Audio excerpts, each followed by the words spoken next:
సమస్త పండితులు అగ్రగణ్యులు, విశ్వవిఖ్యాతిగాంచిన మహాజ్ఞాని, మహావిద్వాంసులు, కవి సామ్రాట్టులు, సమస్త వేదాలను అవపోసన పట్టిన మహామనీషి, విజయనగర సామ్రాజ్యానికే గర్వకారకులు శ్రీ శ్రీ శ్రీ పండిత రామ గారు దర్బారులో ప్రవేశిస్తున్నారహో!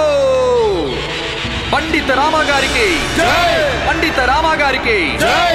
పండిత రామ గారికి జై! పండిత రామ గారికి జై!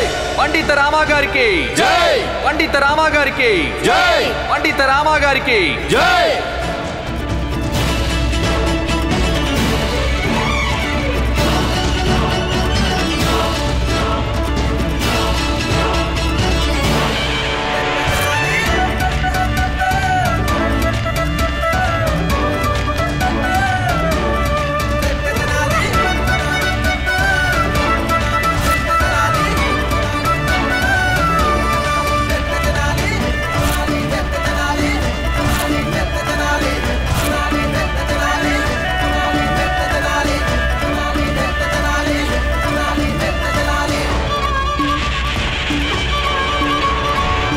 పండిత రామ గారికి ఎలా ప్రశంసించేది తమరిని? భాషలో మాటలు లేవనిపిస్తోంది. ఈ మానవ శరీరంలో స్వయాన ఏ దేవుడో వెలిశాడు. లోకంలో నలుమూలలా మీ కీర్తి ప్రతిధ్వనిస్తోంది. వీరే మన అష్టదిగ్గజులైన రామ. పండిత రామ గారికి పండిత రామ గారికి పండిత రామ గారికి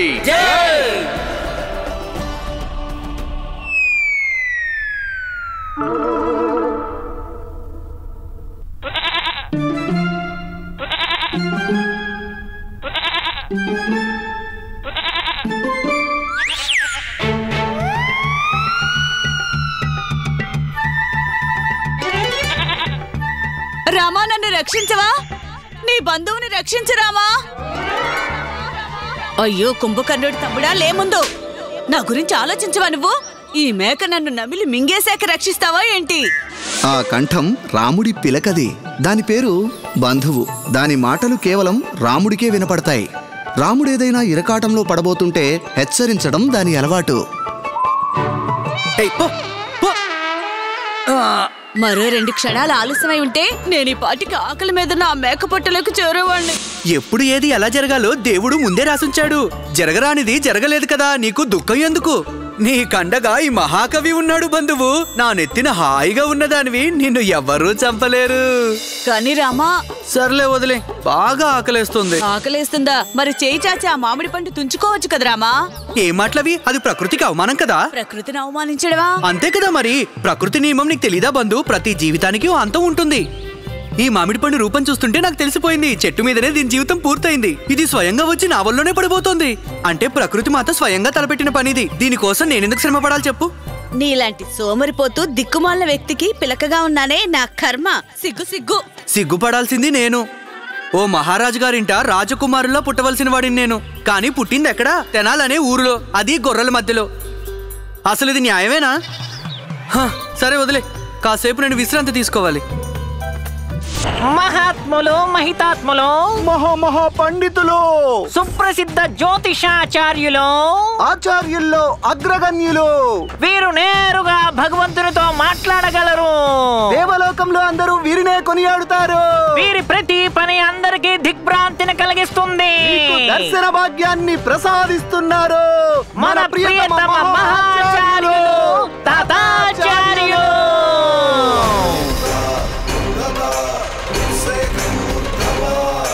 మహాగురు తాతాచార్యుల వారికి జై! మహాగురు తాతాచార్యుల వారికి జై! మహాగురు తాతాచార్యుల వారికి జై! మహాగురు తాతాచార్యుల వారికి ఎక్కడికి చూసుకొని వెళ్తున్నావు మూర్ఖుడా? గురువు గారిని కలవాలి మహానుభావ. ఆయనకి ఆగ్రహం వస్తే నువ్వు ఇక్కడికిక్కడే భస్మం అయిపోతావు తెలుసా? శాంతించు వత్స. వీరు మా భక్తులు. చెప్పాం కదా వీరి గురించి మీ ఇద్దరికి. గుర్తొచ్చింది, సొమ్ము పొందే మార్గం, శాంతి పరిచే మార్గం. నీ గుండెల్లో నొప్పిగా ఉంటుంది కదా భక్త. మా గురువు గారికి అంతా తెలిసిపోయింది. నిజానికి దివంగతులైన మీ తండ్రి గారి ఆత్మ ప్రతి రాత్రి వచ్చి నీ ఛాతీ మీద ఎక్కి కూర్చుంటుంది. అందువల్లే నీ గుండెల్లో అలా నొప్పిగా అనిపిస్తుంది. అయ్యో భగవంతుడా, కంగారు పడాల్సిన అవసరమే లేదు. నువ్వు ఇప్పుడు మా పరమ పూజలైన గురువు గారి శరణు కోరు వచ్చావు కదా, అంటే నీ జీవితం గంగ పాలే. పానుపు నీ జీవితం పూల పానుపుగా మారుతుంది. ఇదిగో మీ తండ్రి గారి ఆత్మ శాంతి కోసమని మా పరమ పూజ్య గురువు గారు మీ తండ్రి గారి కోసం శాంతి పూజలు జరిపించాలి కదా. అది జరిపించడానికి కావలసిన ఈ సామాగ్రి నువ్వు 2 మణుగుల గోవు నెయ్యి, సగం మణుగు బాదాం పప్పులు, ఎండు ద్రాక్ష, జీడిపప్పులు, పాలకోవాతో చేసిన మిఠాయి. మొత్తం సామాగ్రి ఇక్కడే చదువుతూ నిలబడితే మీ బంధువుల ఆత్మలు మరో 4 వచ్చి నీ ఛాతి మీదకి కూర్చుంటే మూర్ఖుడా. తమరి ఆజ్ఞ గురువు గారు. సుఖంగా ఉండు. మన గురువు గారిని మించిన దుష్టుడు దుర్మార్గుడు నీచమని వ్యక్తి మరొకరు ఉండరు. పాపం చనిపోయిన షౌకారు తండ్రిని కూడా వదలలేదు దురాశపరుడు. అయినా మనమేం చేయగలం? మనం చేయవలసిందల్లా ఈ పాపాత్ముడు చెప్పిన దానికి వంత పాటమేగా. ఇతను మాత్రం నేరుగా నరకానికే వెళ్తాడు. ఏం మాట్లాడుకుంటున్నా? ఏం లేదు గురువు గారు, మీలాంటి మహాగురువు సన్నిధికి చేరాక మా జీవితాలు ధన్యమయ్యాయి అనుకుంటున్నాం అంతే. ఈవిడ లక్ష్మమ్మ, శ్రీ శ్రీ తెనాలి రామగారి తల్లిగారు. ఈ గ్రామంలోని ప్రతి ఒక్కరూ ఈమెను అమ్మ అనే పిలుస్తారు. అమ్మ ఈరోజు మౌనవ్రతం పాటిస్తున్నారు. ఎవరికైనా ఏవైనా పనులు చెప్పాలంటే సైగలు చేసి పురమాయిస్తున్నారు. ఓం శ్రీ గణేశాయ నమః, ఓం ఏకదంతాయ నమః. వీడు గుండప్ప, రామునికి ఎంతో ప్రియమైన మిత్రుడు. ఒరేయ్, ఏమిట్రా నువ్వు? గంతలు మీ బొందుకు వేలాడుతున్నాయి, భలే బాగున్నాయి. అయితే ఏమిటి? తుంతుకోనా? దేనికి? ఆదుకుంటానికి తుంతుకుంటానులే. నిన్ను అసలు వెళ్ళు. సంభావన ముట్టలేదు, వీడి గంటలు కావాలట, గంటలు. రండి రండి, తెనాలి రాముడికి కాబోయే వధువెవరో, ఇప్పుడు ఆమె ఏం చేస్తుందో ఒకసారి చూసొద్దాం.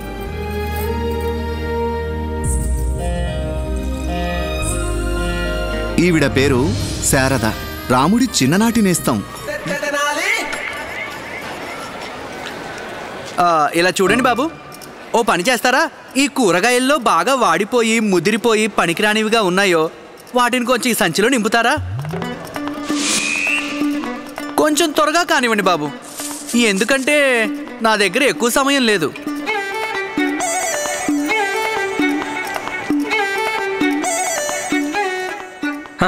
ఇదిగో ఇప్పుడే ఇస్తాను, తీసుకో. అవి చూడండి, అవి ఎంత నల్లగా అయిపోయాయో. ఇదైతే పూర్తిగా పాడైపోయింది, ఇది కూడా వేయండి.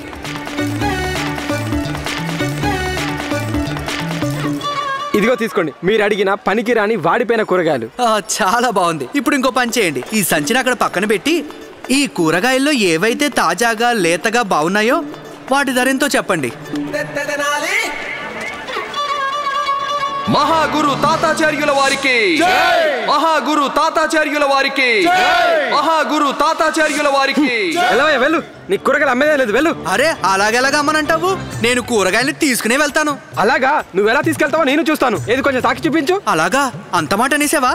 ఇదిగో మీ దుకాణంలో కూరగాయలు తీసుకున్నాను, ఇప్పుడు ఏం చేస్తావో చేసుకో. చూడు పంతులు, ఇప్పుడే చెప్తున్నా, మా కూరగాయలు ముట్టుకోవద్దు, లేదంటే బాధపడతావు. మళ్ళీ అదే మాట? ఇదిగో చూడు, నీ కూరగాయల్ని ముట్టుకోవడమే కాదు వాటిని మెళ్ళలో కూడా వేసుకున్నాను. ఇప్పుడు చెప్పు, ఏం చేస్తావో చెప్పు. ఈసారి కనుక నువ్వు వాటిని తాకావంటే నిన్ను వదిలిపెట్టేది లేదంతే. నేను మళ్ళీ వీటిని తాకాను.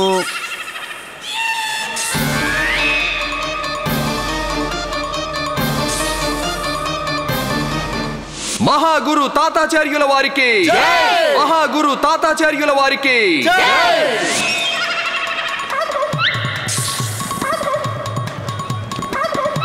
ఏమైంది? బెదిరిపోయావే నా రౌద్ర రూపం చూసినందుక?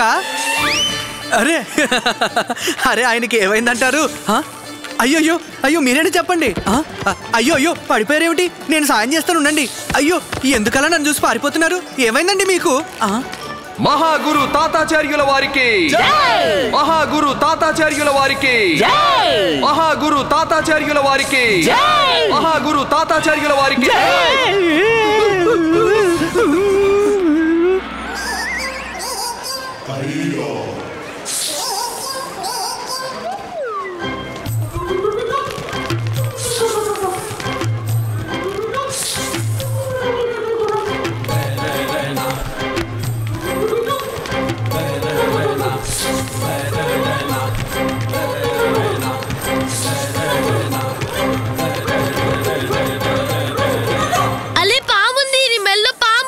ఏంటి?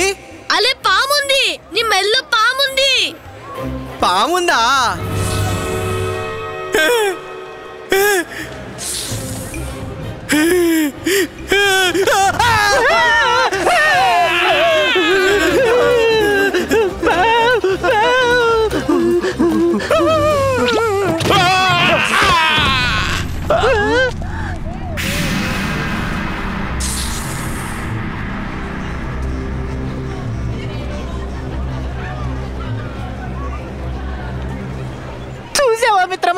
ఇలాంటి అందమైన దృశ్యం నీకు మళ్ళీ కనిపించదు. ముసలాడు బురదలో పడ్డాడు.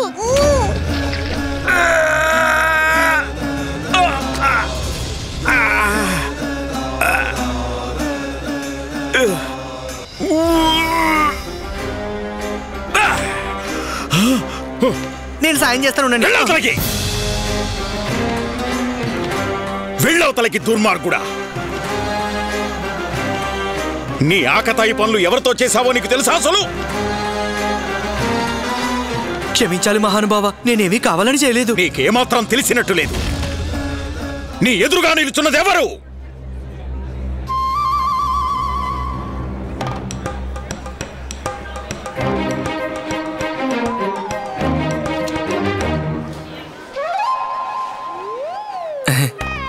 క్షమించాలి మహానుభావ, నా ముందు నిల్చున్నది మీరెవరో నాకు నిజంగానే తెలియడం లేదు. మీ మొహం అంతా బురద బురదగా ఉందిగా. ఇంతకీ తమరు ఎవరు? ఓరి మూర్ఖ! మేమెవరో తెలీదా? మా అలౌకిక వ్యక్తిత్వాన్ని చూసి దేవతలు సైతం తల వంచుకుంటారు. మేమే పండితుల్లో అగ్రగణ్యులమైన మహాపండితులమైన తాతాచార్య. నీ కల్పనకు నీ ఊహకు అందరంత పెద్ద పండితులం. మిమ్మల్ని కలిసినందుకు చాలా సంతోషం ఆచార్య. కానీ మీరు నన్ను క్షమించాలి మహాశయ. మీరు గొప్పవాళ్ళు కావడం వల్ల నేను అల్పుణ్ణి అయిపోను కదా. ఏమన్నావు నువ్వు? అదేనండి, మీరైనా నేనైనా ఆ దేవుడు పుట్టించిన మనుషులం కదా. ఆయన దృష్టిలో చిన్న పెద్ద వ్యత్యాసం ఉండదు కదా. అదే విధంగా చూస్తే మీరు నేను సరి సమానమే కదా. నీకెంత ధైర్యం? నిన్ను నువ్వు మాతో పోల్చుకుంటావా? మాతోనా? ఆచార్యుడు తాతాచార్యుడితోనా? కూపస్థ మండూకమా! నూతిలోంచి ఎప్పుడైనా బయటకొస్తే కదా అర్థమయ్యేది. ఇక్కడ నిలుచున్న ఈ మహాపండితుడు ఎవరు అన్నది. మా ముందు నిలబడే అర్హత కూడా లేదు నీకు. నీలాంటి వాడికి ఎటువంటి భవిష్యత్తు లేదు, వర్తమానము లేదు. ఈ ప్రపంచానికే నువ్వో చెదపురుగువి. మాతో వాదోపవాదాలు చేస్తావా? మాతోనా?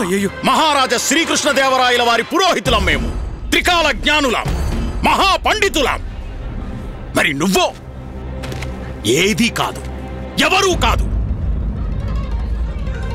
నీలాంటి తుచ్చమైన వాడికి విజయనగరంలో అడుగుపెట్టే యోగ్యత కూడా లేదు. సరే, సవాలు విసురుతున్నాం మేము నీకు. సవాలు. నీకు ధైర్యం ఉంటే విజయనగరంలో ప్రవేశించి చూపించు. రా అక్కడికి. ఎలా స్వాగతిస్తాడో చూడు ఈ తాతాచార్యుడు నీలాంటి ఉద్దండవాదిని. నీకెలాంటి గతి పట్టిస్తామంటే నీ మునిమనవలు కూడా తలుచుకొని ఏడుస్తారు.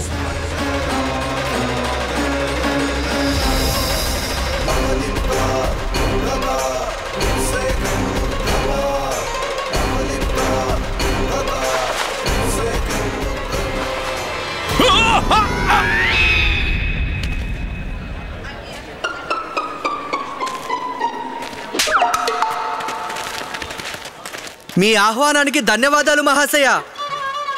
మీరంత ప్రేమగా పిలిచినప్పుడు రాక తప్పదు కదా మీ విజయనగరానికి. అయ్యో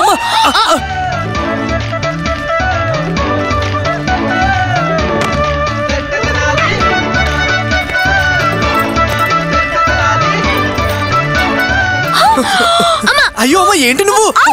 అమ్మా అమ్మా, అయ్యో అలసిపోయావమ్మా? ఏమంటుంది? దుర్మార్గుడా, దుష్టుడా, పనికిమాలినవాడా! ఏంటి నువ్వు అన్నది? ఆ మాటలు నావి కావు, అత్తయ్య అంటుంది. సోమరిపోతా, పని దొంగ, బుద్ధిహీనుడా! శాపనార్థాలు చాలు గాని అసలు సంగతి ఏంటో చెప్పమను. శాపనార్థాలు ఇంకా మిగిలే ఉన్నాయి. ఏమంటుందంటే, నీకేం పోయే కాలం అంత గొప్ప ప్రఖ్యాత పండితులు తాతాచార్యులతో పెట్టుకుంటావా? ఊరంతా నిన్ను వెలివేసింది. ఎవరూ నీతో ఎటువంటి సంబంధమో పెట్టుకోరు తెలుసా?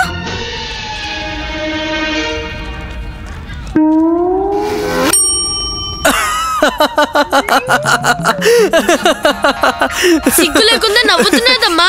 నవ్వకి ఇంకేం చేస్తాను, అది నాకు మంచిదే కదమ్మా. ఊళ్ళో అందరూ నన్ను వెలివేశారు.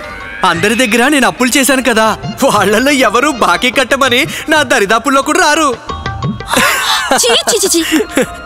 నీలాంటి స్వార్థపరుడెవడు ఉండడు. ఇంత పెద్ద విషయంలో కూడా నీ స్వార్థమే చూసుకుంటున్నావు కదూ. అలా అంత అనంటోందా? లేదు, ఈ మాటలు నావి. ఇక మీద ఎప్పుడూ నీ మొహం నాకు చూపించుకు. అమ్మకా? కాదు, నాకు. ఇక నుంచి ఎటువంటి సంబంధము లేదు. మా అమ్మకి నాకునా? కాదు, మరిద్దరికి ఎటువంటి సంబంధము లేదు. అయ్యో, కొంచెం ఆగు శారదా. అమ్మా, అమ్మా, అయ్యో కొంచెం విను అమ్మా. అయ్యో లామా, వాళ్ళు వెళ్ళిపోతున్నారు, ఆపు వాళ్ళని. ఒరే వదిలేరా, వెళ్ళని. వాళ్ళిద్దరు ఎక్కడికి వెళ్ళరు. ఇలా చూడు, బాగా ఆకలిస్తుంది, రా వెళ్ళేదని తిందాం. చూడు గుండప్ప, ఇతనికి ఎవరి చింత లేదు. మా సంగతి సరే, నువ్వు స్నేహితుడివి కదా, నీ గురించైనా పట్టించుకోవాలి కదా. నీ కుటుంబం ఎంత కష్టపడుతుంది. ఆ షావుకారున్నాడే, వీళ్ల ఎద్దులు ముందే లాగేసుకున్నాడట. మళ్ళీ ఇప్పుడేమో ఒక్క రోజులో మొత్తం పొలమంతా దున్నేసి పంట పండించేయాలట. అప్పు కనుక సకాలంలో కట్టలేదంటే వీళ్ల ఇళ్లు కూడా లాగేసుకుంటాడట. దుర్మార్గుడు వాడు. నీకు తెలుసు కదా, గుండప్ప వాళ్ళ నాన్నకి ఆరోగ్యం అసలేం బాగోటం లేదంటే ఈ మధ్య. పాపం, వాళ్ళొక్క రోజులో అంత పెద్ద పొలం ఎలా దున్నుతారు? అదేంటి గుండప్ప, ఎప్పుడూ చెప్పలేదే? మిత్రుడంటావు, మిత్రుడితో నీ దుఃఖాన్ని పంచుకోలేవా?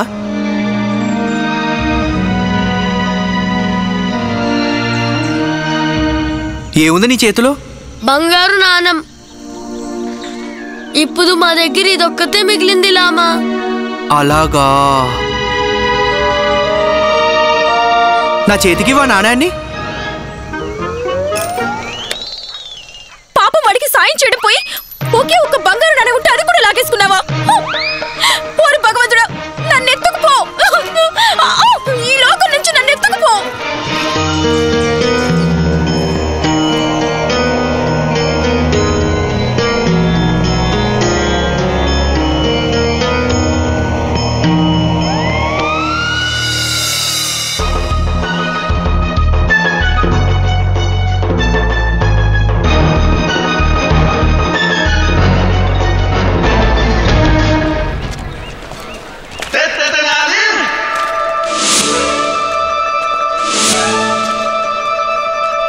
నేను చెప్పింది చెప్పినట్టు చెయ్యాలి, సరేనా?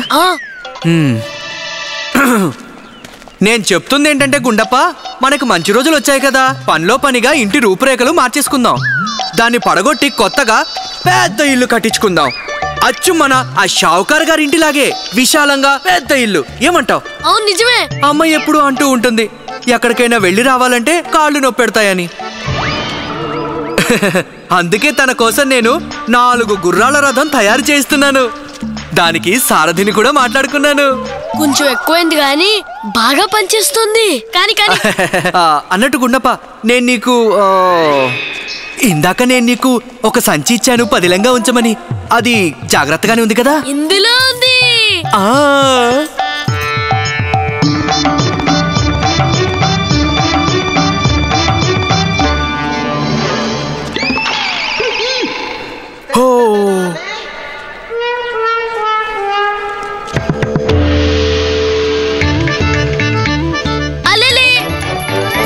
అయ్యో, ఏంటి గుండప్ప నువ్వు చేస్తున్నది? ఇక్కడ జనాలందరికీ తెలిసిపోతుంది ఇంత ధనం మన దగ్గర ఉందన్నది. అప్పుడు మనం చిక్కుల్లో పడిపోతాం. రా, ఇక్కడ నుంచి వెళ్దాం. ఆ బంగారు నాణం తీసుకొని నన్ను. అయ్యో, దాన్ని వదిలేయ్. 1 అర నాణం జారి పడితే నీకు ఏం మునిగిపోతుంది? బోలెడంత ధనం ఉంది మన దగ్గర. పద పద.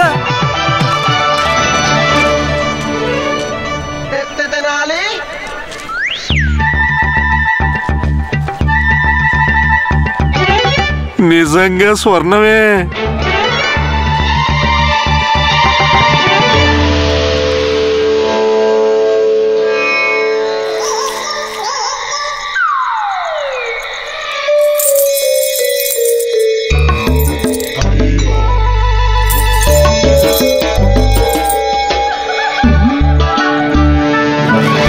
అయితే సరేలామా, నేను వెళ్ళొత్తా. అలాగే.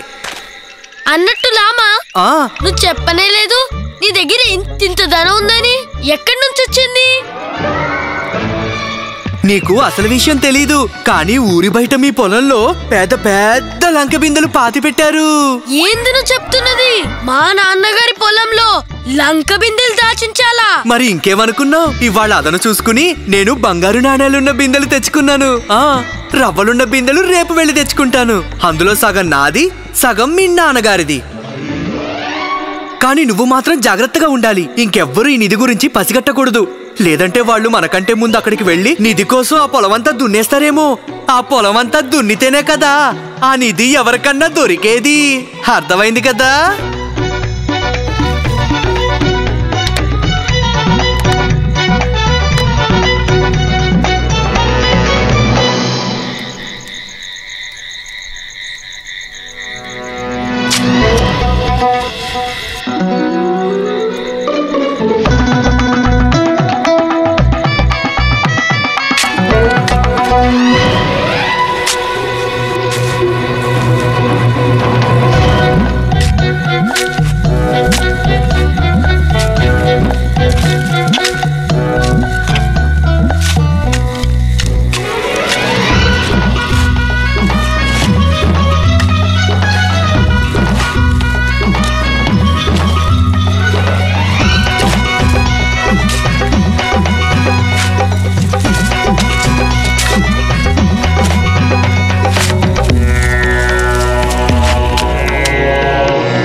కృతజ్ఞతలు చెప్పడానికి నాకు మాటలు చాలవు రామా. నేను నీకెంతో రుణపడ్డాను. అయ్యో, ఇందులో నేను చేసిందేముంది బాబాయ్? చెయ్యవలసిందంతా ఈ ఊరు జనమే చేశారు. రాత్రంతా మేలుకుని మీ పొలమంతా దున్నేశారు. దాంతో మీ సమస్య అంతా తీరిపోయింది. మీరు ధన్యవాదాలు చెప్పాలంటే వీళ్ళకి చెప్పండి. అరే ధన్యవాదాలు దేనికి? మొత్తం పొలం అంతా దున్నించారు అసత్యాలు చెప్పి. మన ఊళ్ళో అందరికీ తెలుసు షావుకారు గారు, ఈ రామా ఎప్పుడు అసత్యం పలకడు. ఇక్కడ నిధి దాగి ఉందని అసత్యం చెప్పలేదా నువ్వు? ఏమాత్రం కాదు. కొన్ని రోజులకి ఇక్కడ పచ్చటి పంట పండుతుంది. అది గోపాల్ బాబాయ్కి నిధి లాంటిది కాదంటారా చెప్పండి? అసలు సిసలు నిధి అంటే ఇదే కదా పంతులు గారు. మన దేశంలోని రైతులంతా ఏటా పండిస్తుంటారు. కానీ దౌర్భాగ్యం ఏంటో తెలుసా? ఇలాంటి షావుకారుల కారణంగా పేద రైతు కుటుంబాలకి 2 పూటల భోజనం దొరక్కపోవడమే కాదు, సమాజం కూడా వారిని ఆదుకోదు. ఇప్పుడు మనం చేయకపోయినా ఎప్పటికైనా ఈ అన్యాయాన్ని ఎదిరించి నిలిచే విప్లవకారుడు ఒకడు వస్తాడు. ఈ షావుకారుల లంకా దహనం చేసి ఇలాంటి పేద రైతుల్ని ఆదుకుని ఉద్ధరిస్తాడు.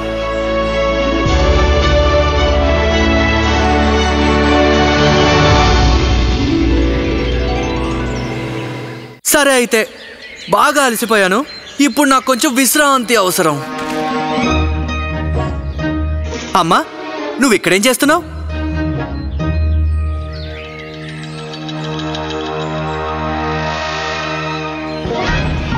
అయ్యో, ఇదేంటి? నువ్వు కూడానా? రాత్రంతా పొలం దున్నావా? నీ కూడా నిధి దొరుకుతుందనా? అయ్యో అమ్మా, ఒక్క మాట నన్ను అడుగుండొచ్చు కదా. ఆగకు అమ్మమ్మ, నీకు దండం పెడతాను. అమ్మా, నేనేం చేయలేదు. విను విను విను, నేనేం చేయలేదమ్మా, నీకు దండం పెడతాను.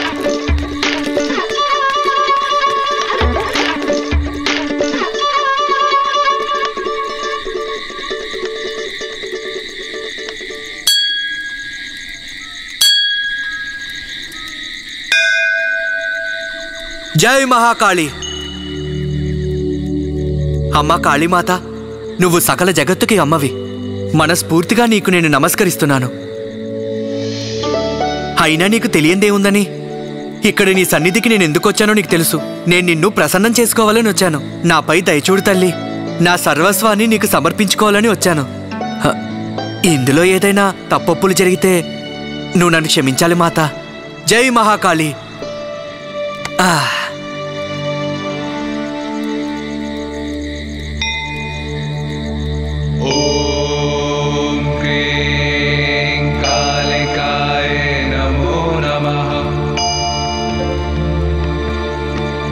Om Kring Kali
అమ్మా అమ్మా అమ్మా జగన్మాత నీకు శతకోటి వందనాలమ్మా.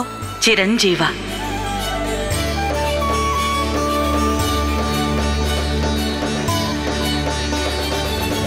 చెప్పు రామా, ఏమి నీ కోరిక? నువ్వు కనిపించావు కదమ్మా. ఈ బ్రాహ్మణుడికి ఇంతకంటే ఇంకేం కావాలి? కానీ ఒక మాట చెప్పనమ్మా, నాకింత త్వరగా నీ దర్శన భాగ్యం లభిస్తుందని నేను అనుకోనే లేదమ్మా. అందరూ అంటుంటారు ఎన్నో సంవత్సరాలు తపస్సు చేసిన వారిలో కొందరికో నీ దర్శన భాగ్యం లభిస్తుందని. కానీ నా విషయంలో నువ్వు గత కొన్ని జన్మలుగా నన్ను ఆరాధిస్తున్నావు. ఈ జన్మలో మరోసారి శ్రద్ధాభక్తులతో నిన్ను నీవు సమర్పించుకున్నావు. నీవు నన్ను ప్రసన్నం చేసుకున్నావు. ప్రత్యక్షం కాక తప్పుతుందా రామా? ముందుగా ఈ రూపంలోనే రావచ్చు కదా అమ్మా. మహాకాళి రౌద్ర రూపంలో వచ్చి ఈ అమాయకుడిని అలా కంగారు పెట్టేవెందుకు? చూస్తున్నావుగా, ఇంకా భయంతో నా శరీరం మొత్తం ఎండుటాకులో ఎలా వణికిపోతుందో. నీకు భయం దేనికి రామా? నా రూపం చూసి పాపాత్ములు మాత్రమే అలా భయకంపితులవుతారు. ఎలాంటి కల్మషం లేని నీలాంటి వారు నేనంటే ఎందుకు భయపడాలి? అయినప్పటికీ భయపడతాం కదమ్మా, నీ బిడ్డలం కదా. అయినా నేను ఇప్పటిదాకా నీ గురించి కేవలం పుస్తకాల్లో తెలుసుకుని నీ ప్రతిమను విగ్రహాల్లోనే చూశాను. కానీ నీలో వాటన్నిటికంటే ఇంకా ఎంతో మాతృవాత్సల్యం ఉందమ్మా. అమ్మా నన్ను క్షమిస్తానంటే ఇప్పుడు నిన్నొక ప్రశ్న అడగాలని నేను ఎంతో ఉబలాట పడుతున్నాను. అది విని ఆగ్రహించమని అభయమిస్తావా? నిన్న ప్రశ్న అడిగే దుస్సాహసం చేయవచ్చంటావా? అడుగు రామా, ఏమిటి నువ్వు అడగాలనుకుంటున్నది? ఏం లేదు, అదేంటంటే నీ రూపం చూస్తేనేమో విరాట రూపం కదా. సామాన్య మానవులకి కొంచెం జలుబు చేస్తే చాలు వాళ్ళకున్న ఒక్క ముక్కుతోనే తలకిందులవుతూ ఉంటారు. నీకు ఇన్ని తలలున్నాయి, ఇన్నేసి ముక్కులున్నాయి. అమ్మ, మరి నీకొకవేళ జలుబు చేస్తే అప్పుడు నువ్వు అన్ని ముక్కులు ఎలా తుడుచుకుంటావు?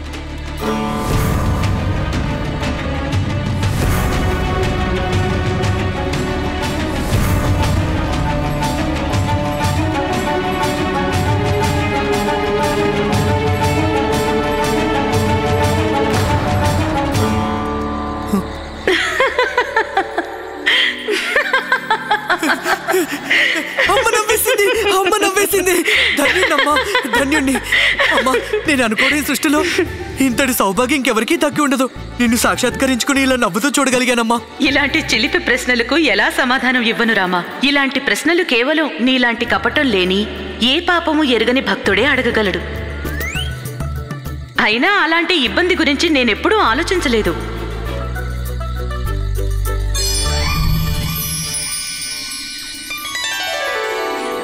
నా చేతుల్లో ఉన్న ఈ 2 పాత్రల్లోంచి ఒకటి తీసుకోరామా. ఈ 2 పాత్రల్లో ఒక్కొక్క వరం ఇమిడి ఉంది. కుడివైపు పాత్రలో ఉన్న పెరుగులో జ్ఞాన సంపద దాగి ఉంది. ఇక ఎడమ చేతిలో ఉన్న పాత్రలో ఉన్న పాలలో ధన సంపద దాగి ఉంది. నీకేది కావాలో ఆరగించురామా.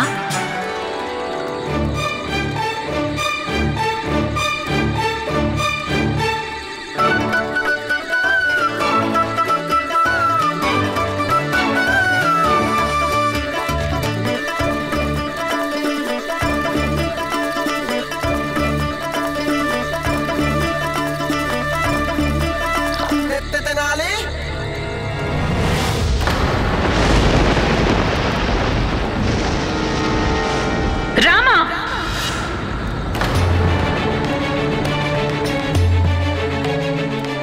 ఏమిటి నువ్వు చేసిన పని? నన్ను క్షమించమ్మా, నన్ను క్షమించు. మరి నువ్వే ఆలోచించమ్మా. నేను ధన సంపద తాగిన పాత్ర అరిగించి ఉంటే నాకు జ్ఞానం లభించదు. మరి జ్ఞానం లేకుండా ధన సంపద నిరర్థకం కదా. అలాగే జ్ఞాన సంపద పాత్ర అరిగించి ఉంటే సంపద లేని జ్ఞానం ఉండే లాభమేమిటమ్మా? అందులో దారిద్ర్యం, ఆకలి తప్ప ఇంకేం మిగులుతాయి? ఏ మనిషికైనా ఆ 2 ఉండాలి కదమ్మా. విడిగా 2 నిరర్థకమే కదా.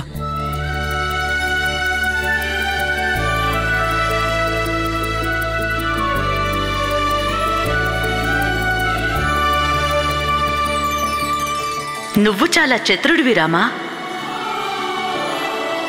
దానితో పాటు తెలివైనవాడివి కూడా. అయితే సరే రామా, ఈరోజు నేను నీకు ధన జ్ఞాన సంపదలు రెండూ ప్రసాదిస్తున్నాను.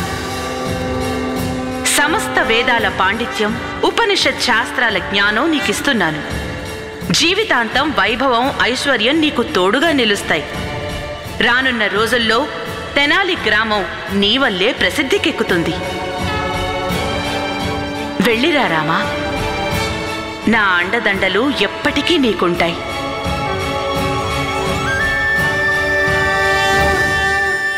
చిరంజీవ. అయితే ఒకటి మాత్రం గుర్తుంచుకో, నీకు ఫలం దక్కాలంటే ఆ వృక్షం యొక్క వేళ్ల గురించి ఆలోచించు. వాటికి నీరు పోస్తే ఫలం దానంతటదే నీకు దక్కుతుంది.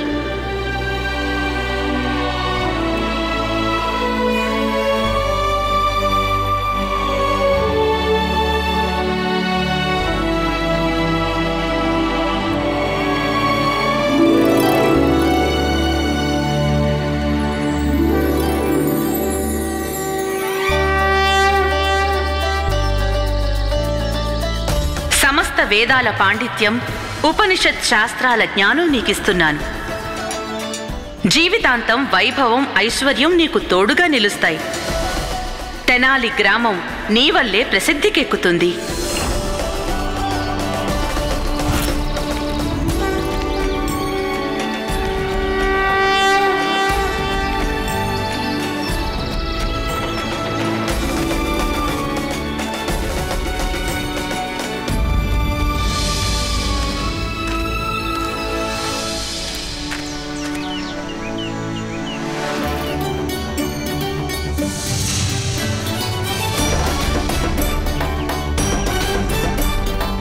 నీకు ఫలం దక్కాలంటే ఆ వృక్షం యొక్క వేళ్ల గురించి ఆలోచించు.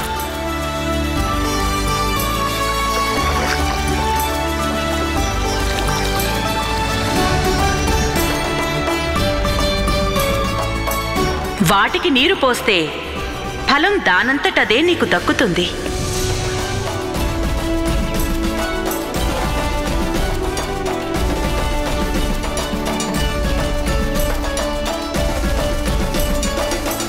శారదా, నీ దగ్గరకు వస్తున్నాను.